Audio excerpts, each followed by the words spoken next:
अस्सलाम वालेकुम, मैं हूँ अख्तर सिद्दीकी और आप देख रहे हैं जिना का डिजिटल चैनल। और इस वक्त मेरे साथ ऑनलाइन न्यूज़ एजेंसी और रोज़नामा जिना के star crime reporter Aamir Chaudhry साहब मौजूद हैं। और ज़ाहिर बात है, इस्लामाबाद जैसा बड़ा शहर और फिर यहाँ पे जराइम की शरह, फिर थानों के मामलात, पुलिस की कारकर्दगी, चालानों के मामलात, सिक्योरिटी, बहुत सारे इश्यूज होते हैं। हमने आज उन्हें ज़हमत दी है बाज़ मामलात पर डिस्कस करने के लिए।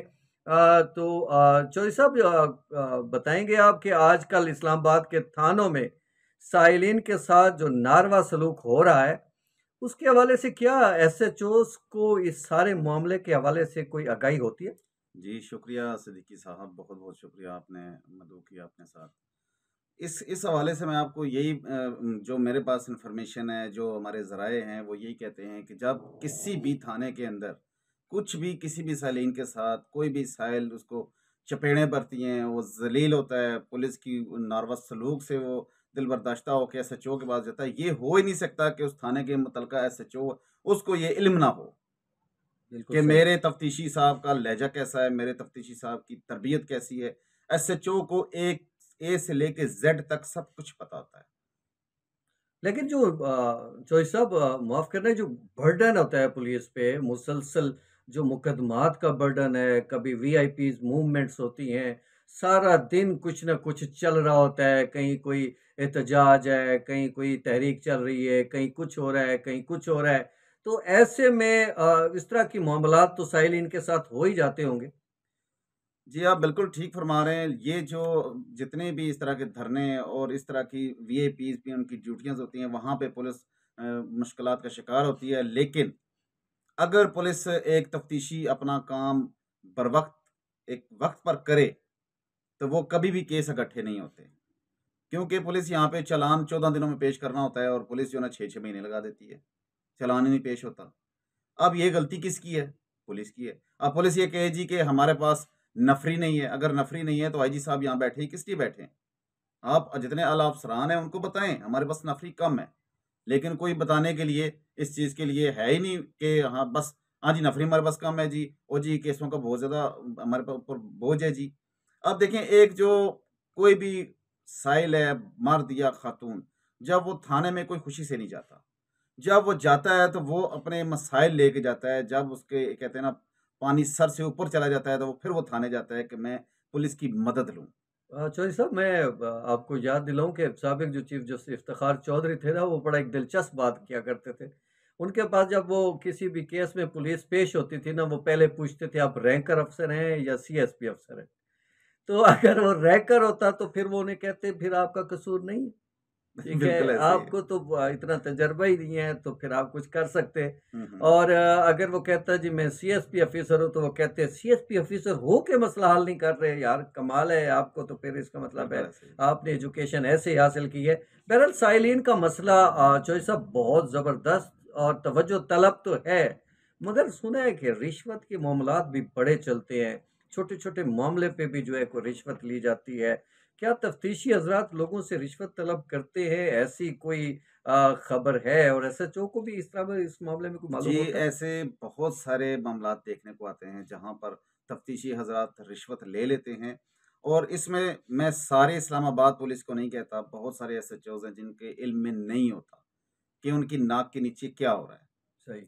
ज़्यादातर एसएचओज़ को भी पता होता है जी कि हमारा कौन-सा तफ्तीशी राशि है, कौन तफ्तीशी पैसे ले रहा है, कौन नहीं ले रहा और ज़्यादातर एसएचओ को अपने अमले का पता होता है। जी। ये जो सब मैं ये देख रहा हूँ कि पुलिस को जिस तरह कहा ये जाता है कि इंसान दोस्त होना चाहिए, और बाज़ औक़ात आप भी खुद भी गाड़ियों पे इनके मोनोग्राम, इनके माटो पढ़ते रहते हैं कि इंसान से नफ़रत नहीं होनी चाहिए, जुर्म से होनी चाहिए, पुलिस से आप ताउन करें, हम आपका मसला हल करेंगे। ये जो लोगों के साथ इस तरह नारवा सलूक होता है, और एक शरीफ आदमी अगर थाने में जाता है, तो उसके साथ जिस तरह की जो बेचारा वारदात की वजह से परेशान होता है, तो उसके साथ किस तरह का रवैया आम तौर पर आपको देखने को मिलता है? देखें, इसमें वो आपकी मिसाल मैं उसी को हवाला देना चाहता हूँ चौधरी इफ्तिखार वाली, कि जो लोग पढ़ लिख कर ऊपर से आते हैं, ठीक है? वो उनको शऊर होता है, उनके पास तालीम होती है। अब जो लोग एक मैट्रिक पास वो उस टाइम सिपाही भर्ती हुआ, वो तरक्की पा के वो सब इंस्पेक्टर बन गया। अब उसकी वो जो तरबियत है थानों वाली, वो कैसे चेंज होगी? सही है। मकसद ये आप ये कहना ये चाह रहे हैं कि जब एक पढ़े-लिखे लोग आएँगे, बिल्कुल ठीक है, सही। तो थानों का माहौल चेंज होगा। इसका मतलब ये है कि जितने भी इस वक़्त पुलिस अफ़सरान मौजूद हैं, जो ख़ास तौर पे रैंकर्स हैं, तो उनको जो है वो कोर्सेज़ कराए जाने चाहिए, रिफ्रेशर कोर्सेज़ होने और चाहिए, और उनको बताना जी, जानना जी, चाहिए। बिल्कुल। और सिद्दीकी साहब, आपको एक और बात, ये आज तक शायद किसी ने ना की हो। देखें, पंजाब भी, सिंध, पूरा पाकिस्तान, सब हम लोग भाई हैं। लेकिन मेरा ये एक छोटा-सा सवाल ये है कि इस तमाम थानों के अंदर इस्लामाबाद के मकामी लोग बहुत कम हैं, क्योंकि पहले कोटा नहीं था, ठीक है? अभी कोटा हुआ, लेकिन अब थानों के अंदर आईजी साहब को ये देखना चाहिए कि जो ज़ुबान बोली जाती है, सही, वो पढ़े-लिखे लोग जो हैं, पढ़े-लिखे जो तफ्तीशी हज़रात हैं, पढ़े-लिखे जो अफ़सरान हैं, वो तो उर्दू यूज़ करते हैं। अदरवाइज़ पंजाब की बोली पूरे थानों में बोली जाती है, इस्लामाबाद के। तफ्तीशी हज़रात वो पंजाब की बोली बोलते हैं, क्योंकि एक उर्दू एक मीठी ज़ुबान है। जब उर्दू में किसी साहिल से जवाब भी पूछेंगे, सवाल भी करेंगे, तो वो उसको बुरा भी नहीं लगेगा। सही है। मतलब ये है कि आप ये चाहते हैं कि कम से कम मकामी ज़बानों के इस्तेमाल की बजाय उर्दू, अगर जी। सबके लिए उर्दू ज़बान का ही इस्तेमाल किया जाए और आपको ये भी पता है कि पाकिस्तान की जो कौमी ज़बान है, वो उर्दू है और उसको आइनी और कानूनी तौर पर दफ़्तरी ज़बान बनाना हुकूमत की ज़िम्मेदारियों में से है और हुकूमत को भी चाहिए कि थानों में इस हवाले से इक़दामात किए जाने चाहिए और वाक़ई आपकी बात ठीक है कि अगर उर्दू में बात होगी तो काफ़ी सारे मसाइल हल होंगे, लफ़्ज़ अच्छे बोले जाएँगे और दिल आज़ारी भी कम होगी। क्या ई-टैग एक शहरी का हक है? और पुलिस ई-टैग लगाने वालों से मामलात से क्यों भागती है? कैसा ऐस वजह क्या ये है? आपने बहुत अच्छा सवाल किया है। इसके ऊपर मैं यही कहना चाहता हूँ, देखें, जब ई टैग लग जाता है, तो वो इस्लामाबाद पुलिस के कंप्यूटराइज़ सिस्टम में इंटर हो जाता है, सही कोई है, भी एप्लीकेशन है। ठीक है। अब तकरीबन तमाम थानों में आला अफ़सरान जितने भी, उनको सबको तकरीबन इल्म होगा कि जो तफ्तीशी हज़रात, जो डीओ मौके पे ड्यूटी अफ़सर मौजूद होता है, उसकी कोशिश होती है कि ई टैग ना लगे। हुँ, अब ई टैग लब जब लगता है, तो उनको आला अफ़सरान उनसे पूछते हैं सही, कि इस अब एप्लीकेशन को 10 दिन हो गए, इस एप्लीकेशन को 4 दिन हो गए, आपने यहाँ पे क्या किया? जब एक एप्लीकेशन को ई टैग नहीं लगता, वो तो इसी तरह जैसे आपकी जेब में पड़ी हुई, जैसे मेरी जेब में पड़ी हुई है। उसका मतलब किसी ये जगह सबूत नहीं होता, सही, क्योंकि पुलिस ये कह सकती है जी कि हमारे पास है ही नहीं, जब कोई रौला बन सकता है तो। तो जब ई टैग लग जाता है, तो वो ऑलरेडी एक सिस्टम में एंटर हो जाती है। और ज़्यादातर पुलिस अफ़सरान की कोशिश यही होती है, जो थानों के अंदर मौजूद हैं, उनकी कोशिश ये होती है कि ई टैग ना लगे, इसी तरह ही मामला किसी तरीके से हम हैंडल कर लें, नहीं तो बहुत ज़्यादा प्रेशर हुआ तो एफआईआर दे देंगे। लेकिन ऐसा नहीं होना चाहिए। ई टैग एक कोई भी शहरी जाए, उसका हक है, चाहे वो एप्लीकेशन झूठी दे रहा है, चाहे वो सच्ची दे रहा है। ये तो फैसला आगे तफ्तीशी ने और आला अफ़सरान ने करना है और अदालतों ने करना है।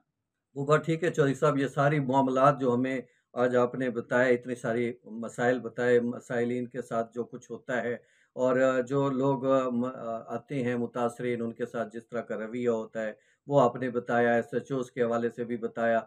अब असल मामला एसएचओ का हम उन किस तरह के एसएचओज़ हों, जो हम अपने इस पूरे इस्लामाबाद को क्राइम फ्री भी बना सकें, लोगों के लिए दोस्त भी बना सकें? जी, माशाल्लाह, आपने ये भी बहुत अच्छा सवाल किया। देखें, एसएचओ जब पढ़ा-लिखा होगा, एसएचओ कहते हैं ना, वो थाने का बादशाह होता है। तो जब बादशाही, उसकी तालीम कम होगी, उसकी ज़बान भी जो है ना, वो उर्दू नहीं होगी। अफ़सरान के साथ तो उर्दू बोलेगा, लेकिन साइलिन के साथ वो अपनी पंजाब की बोली बोलेगा। पंजाबी भी हमारे भाई हैं, हम लोग भी खुद भी पंजाबी हैं। लेकिन एक पढ़ा-लिखा एसएचओ जब आता है ना, जब कोई भी पढ़ा-लिखा अफ़सर आता है, तो उसको सबसे पहले बात करने की तमीज़ होती है। ठीक है? अभी यहाँ पे बहुत सारे ऐसे एसएचओ हैं, जिनमें मैं कुछ नाम लूँगा, तो शायद कुछ भाइयों का नाम ना लूँ तो वो नाराज़ हो जाएँ, अगर कुछ का लूँ तो। अभी देखें, एसपी साहब हैं, नौशरवान साहब, ग्रेट मैन हैं, ठीक है? हालाँकि मैं उनसे ज़ाती एक दफ़ा भी अभी तक नहीं मिला हूँ, ज़ाती तौर पर। सही है, मकसद ये उनके ल हवाले से लोगों लेकिन की राय पढ़े-लिखे बड़ी लोग अच्छी हैं, है। जी, जी, पढ़े-लिखे लोग हैं, सही। जैसे शफ़कत फैज़ साहब हैं, थाना कुसार के एसएचओ हैं, हुँ, हुँ। ठीक है? जैसे नासिर मंज़ूर साहब हैं, जी, थाना अपारे के एसएचओ हैं, सही। ठीक है? जैसे टीपू सुल्तान साहब हैं, वो थाना शहज़ाद टाउन के हैं। इसी तरह बहुत सारे ये थाना कुराल के एसएचओ हो गए। बहुत सारे हमारे ऐसे भाई हैं, जो जिनका मैं नाम नहीं ले सकता, वो नाराज़ ना होइएगा। लेकिन बहुत सारे, और जिनका नाम मैं ले रहा हूँ, वो भी उनकी सिर्फ़ काबिलियत पे, उनकी तालीम पे और उनके जो तरीक़ाकार है वहाँ पे काम करने का। सही, अब देखें, एक थाने के अंदर कोई भी साहिल जाता है, तो उसको फ़ौरन उसको एसएचओ देखे, जिसमें जिन थानों के मैंने नाम लिए हैं, इनके एसएचओ खुद देखते हैं, सब चीज़ों को। सही। और साइलिन को देखते हैं, कोशिश उनकी होती है कि हम साइलिन की बात सुनें। चाहे वो सच्चा है, झूठा, वो तो बाद की बात है। उससे अच्छे तरीके से बात करेंगे। ये सब चीज़ें आप देख लें कि कोई भी मैं समझता हूँ कि अफ़सर अगर आए तो वो पढ़ा-लिखा आना चाहिए।